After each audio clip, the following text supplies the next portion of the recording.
What's up, Bears fans? Harrison Graham here for another episode of Bears Now by Chat Sports. And on today's show, we got a new Bears mock draft. We're going to do one every week, I think, between now and April's NFL draft. And today's mock draft with a bit of a twist. I'm going to focus primarily on getting help for Justin Fields. Now, it doesn't mean I'm going to not take any defensive players. The Bears need more defense. But today I want to focus more on offense. We'll probably do more of a defensive-focused one in the future, so stay tuned for that. But today it's all about the offense. And with that in mind, and the Bears sitting at the number 2 pick, trading down makes a ton of sense already, but especially if you're trying to focus on offense. I don't think you're taking an offensive player number 2 overall because you're not drafting a quarterback. So, trade alert. Houston Texans. So that means they'd have back-to-back picks to start this draft, number 1 and number 2. I send them the second pick for the 13th pick, the 32nd pick, the 64th pick, and a first-round pick next year. So dropping 11 spots, it's a fairly steep drop, but I'm getting a number 32 overall pick, which is the first pick of the second round, because remember, Miami forfeited their first-round picks, only 31 first-round picks this year. And then I'm getting the first pick of the third round as well, number 64, and I'm getting a first-round pick next year, and the Texans might suck again next year, so probably another top 10 pick at worst there. So would you do this trade? Let me know before I let you know who I draft at number 13. Would you do this trade? Number 2 for number 13, 32, 64, and a first next year. That's a decent value trade, I would say. T for trade or P for pass. Let me know in the comments what you would do if you were offered this trade. So in round 1 at number 13 overall, remember, we're focusing on helping the quarterback. So I get a receiver here. It's Jordan Addison out of USC. And Jordan Addison, who transferred from Pittsburgh to SC for this past season. Blitnikoff Award winner last year. This year the numbers weren't as good, but USC kind of spread the ball around with Caleb Williams at quarterback. 2021 had 100 catches, almost 1,600 yards, 17 touchdowns. This year, 59 catches, 875, and 8 touchdowns. Still a very, very good year. He's a nice player as well. And, you know, looking at this depth chart, obviously Darnell Mooney's included as well for next season. He's out for the year this year, so he's technically not on the current depth chart because he's on IR. But, you know, you look to next year, you got Claypool, Mooney, and, you know, who else is going to be around? St. Brown, free agent. Pringle, free agent. Pettis, free agent. Harry, free agent. Bayless Jones will be here, but what will his role be? The point is, the Bears need more at receiver, and Jordan Addison is a guy who can help you right away. He's quick. He's nifty. He gets yards after the catch. I think he's just a better Mooney, to be honest. They're very similar in size and structure, so if you took Jordan Addison, you know, mid-first round here, I think that'd be pretty good value. How about this one? Round 2, pick number 32, first pick of the second round. Michael Mayer, the tight end out of Notre Dame, who, of course, that's where Cole Kmet came from. And I think they actually overlapped for a year in South Bend, but the value was just too good here, man. You know, tight end isn't as big of a need, but I still think you could get a piece there. And, you know, you get him with Cole Kmet, 2 tight end sets would be a lot of fun because Kmet's really come on here. But in college, Mayer's been fantastic. I mean, even as a freshman, 450 yards and 2 touchdowns for a tight end. That's pretty damn good. 2021 had 840 yards and 7 touchdowns. This year, 809 yards and 9 touchdowns. He's been really, really good this year. At number 32, the value's still too good because some people think he could go top 15. He was still on the board at 32, so I said, you know what? Jordan Addison, Michael Mayer, sign me up. I think that's a pretty good nifty 1-2 punch to start this draft here to get 2 really, really good weapons for your quarterback. Now, what do you think the better pick is? If you think it's Jordan Addison at number 13 overall, type JA. If you think it's Michael Mayer at number 32 overall, type MM. I know a lot of you guys are familiar with Mayer, living there in the Chicago area, of course. Let me know, JA at 13 or MM at 32. Round 2, number 56, we keep helping the quarterback. Let's get him a center. John Michael Schmitz, the center out of Minnesota, late here in the second round. And look, it just didn't work at center, right? Lucas Patrick, IR, didn't play 2 series all year. He's got another year on his deal, but, you know, I don't think you can bank on that. Sam Mustipher, the guy tries. He's okay. He's a backup. Again, if he wants to stick around for a while as a backup, I'm in. But not a long-term option at center, in my opinion. You need stability at that position to help the quarterback grow. You need the quarterback to be able to trust the center. and Justin Fields has played primarily with Sam Mustipher for 2 years. That's not good enough. You got to get a better center in place. John Michael Schmitz has a chance to be that guy. Now, any rookie, it's going to take time, of course, but Sam Mustipher was undrafted. You draft someone in the second round, pretty decent chance they're going to have more talent and be a better option at the end of the day.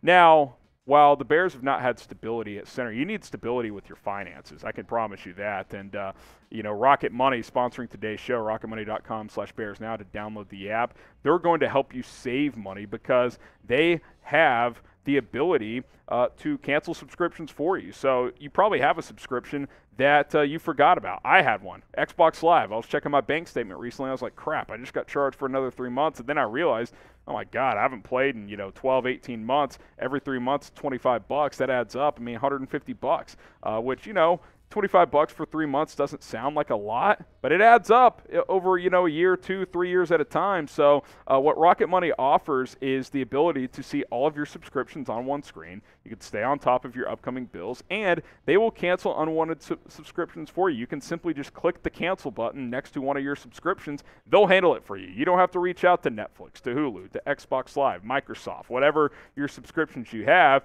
And, it'll show you the prices as well. So, if Netflix has another price increase and you're like, you know what, I don't want to pay that monthly anymore, I'll just go ahead and cancel. Boom, hit cancel. They'll take care of it for you. You're saving money. rocketmoney.com/Bears now. That is the place to go to get going with Rocket Money today. And hey, don't waste money. Use Rocket Money.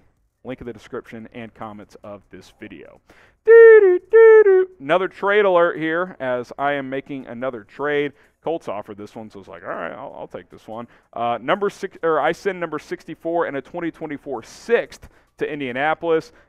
They send me, I just dropped 3 picks here to number 67, and I also have a 2023 5th-round pick coming my way at number 140, so I absolutely will jump on that. Bears also have the 65th pick in this mock draft right now, so I'm about to pick at 65 and 67. Another receiver, Zay Flowers, another kind of undersized guy at 5'10", but very productive in his career at Boston College. In 48 games, had over 3,000 yards and 29 touchdowns. Had over 1,000 yards this year, and that was with bad quarterback play. Zay Flowers is really, really good, runs good routes, gets open. I think late second, early third round, if you could get him in that range, that's really, really good. And yeah, your trio of Addison, Mooney, and Flowers, not the biggest guys ever, but you got Claypool who has size. Maybe you bring back N'Keal Harry, 2 big guys right there. Those are your 5 receivers. You could do worse. I like Zay Flowers quite a bit. Now, which Bears unit needs more work? Type O if you think it's the offense. Type D if you think it's the defense. Let me know down in the comments which unit you think needs more work. I think you could argue it's the defense, even though this mock draft is focusing on the offense, but make no mistake, both units need work in a major, major way. So 2 picks later after I made that trade down with Indianapolis, Andre Carter II, and you'll get to see him this weekend as the Army-Navy game is this Saturday before the Heisman Trophy ceremony. And Andre Carter last year, you look at his 2021 stats, really came on the radar for NFL draft scouts because he went nuts. 41 tackles, 17 tackles for loss, 14.5 sacks last year, and an interception. Now, he's been good this year, but he hasn't had as much production, hasn't been as good, so I don't think he's going to go round 1. Coming out of last season, people were like, this guy's going to go in the first round. Hadn't been as good, but I think a day 2, a third round type of value here for Andre Carter. He's 6'7", 260. He has kind of freaky size, weight combination there. So I think, even though this is an offensive-focused draft, I think right here I had to go ahead and take Andre Carter. So at the end of the day, that is what I opted to do. Round 4, pick number 101. It is Zach Evans, the running back at Ole Miss, who transferred from TCU to Ole Miss this past season. And you combine his career stats, first 2 seasons in Fort Worth, and then this year in Oxford, almost 2,000 yards, 7 yards per carry, 17 touchdowns. And you look at the carries, too, 282, not a lot of mileage, and that's what I really, really like.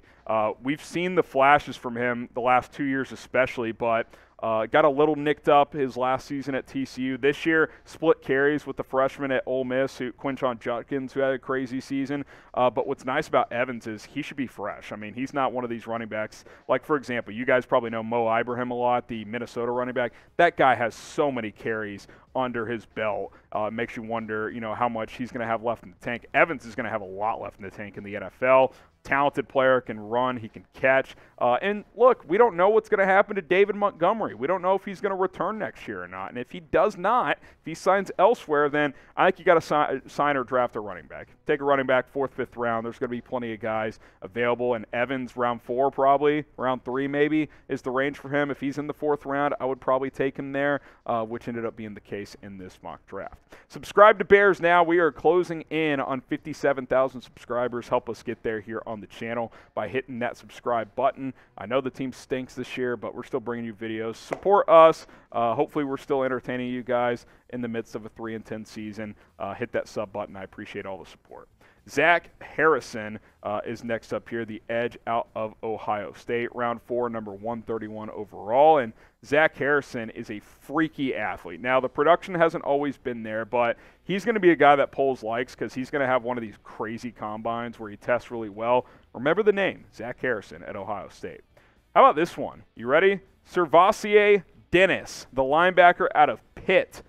You know what the name of the game is? Production. Tackling machine and a guy who could rush the passer. 232 career tackles, 36 tackles for loss, 15 sacks, couple of interceptions, just did everything for the Pitt defense during his college career. I think a guy you could put next to Sanborn, maybe you sign a free agent, and boom, there you go. You're in decent shape there at linebacker. Jordan McFadden, the offensive tackle at Clemson, who's been good, not great.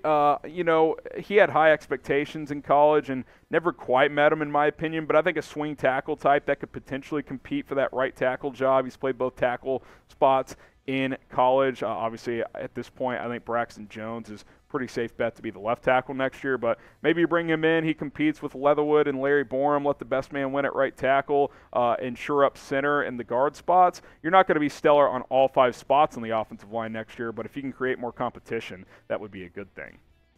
Speaking of competition, Clark Barrington, the offensive guard out of BYU, a lot of experience. I think he could have starting potential here. At worst, swing guard opportunity, so you get a couple of linemen there in the 5th round. And then 7th round, I think cornerback, again, focusing mostly on offense here, but Jacorian Bennett, who has some versatility out of Maryland, go ahead and scoop him up here in the 7th round. And remember, no 7th round picks are bad picks because it truly is a crapshoot at that point in the draft. So there you have it. Grade today's Bears mock draft, A, B, C, D, or F. If you're saying, well, what about defense? Well, I told you at the beginning this was going to be an offensive slanted mock draft. We'll do a defensive slanted mock draft. I want to keep the ideas fresh because I want to do a mock draft every single week from here on out. So, we'll include you guys in some mock drafts. It'll be a lot of fun. A, B, C, D, or F. Let me know, and we can go ahead and recap it here real quick. First 3 picks here after trading down with Houston, Jordan Addison, number 13 overall. And remember, factor into your grade, first-round pick next year coming to the Bears as well. Michael Mayer, round 2, number 32, the tight end out of Notre Dame. Minnesota center John Michael Schmitz there in the 2nd round as well. Boston College receiver Zay Flowers early in round 3. Andre Carter early in round 3 as well, the Army edge rusher. Ole Miss running back Zach Evans early there in the 4th round. Zach Harrison, the edge out of Ohio State in the 4th round. Servassier Dennis, the linebacker out of Pitt there in the 5th round. 2 more 5th-round picks, pair of linemen, Clemson's Jordan McFadden and BYU's Clark Barrington, and then Maryland quarterback Jacorian Bennett. So grade the mock draft, and remember to factor in that first-round pick for 2024. And, hey, subscribe. If you want more draft videos, we will continue to bring them your way here on the channel. It's youtube.com/BearsNow. We're not going anywhere. Daily videos on the channel.